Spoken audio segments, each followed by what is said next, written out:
We have two new global condition context keys for EC2 instances in AWS.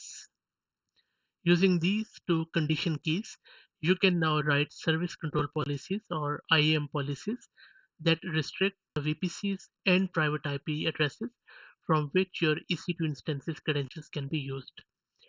These two new conditions are: the first one is EC2 instance source VPC, and the second one is EC2 instance source private IP version 4. The first one, the instance source VPC, is single valued condition key that contains a VPC ID to which an EC2 instance is deployed.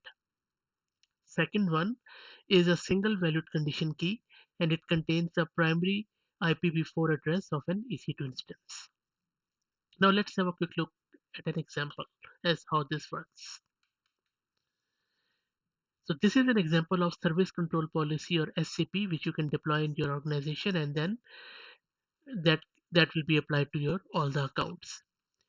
In this following example, access to an EC2 instance is denied if the value of AWS source VPC, which is on line number 10, is not equal to the value of AWS EC2 instance source VPC, or if the value of AWS VPC source IP, as shown in line number 26, is not equal to the value of AWS EC2 source private IP version 4.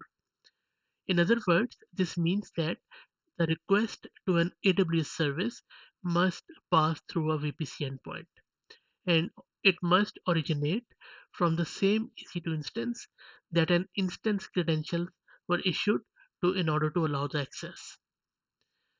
Also remember this: when the requests are made to an AWS service over a VPC endpoint, the value of AWS source VPC, as shown in line number 10, contains the ID of the VPC into which the endpoint is deployed, and the value of the AWS VPC source IP condition key is the IP address from which the endpoint receives the request. The AWS source VPC and VPC source IP keys are null when requests are made through AWS public service endpoints. So when you are using VPC endpoint, only then these two variables will be populated, otherwise they will be null.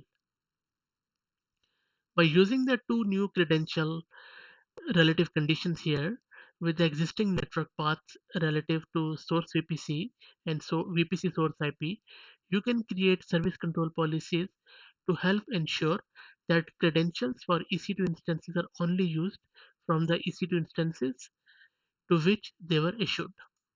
I hope that makes sense. If you have any questions or feedback, please put them in the comments. Thank you.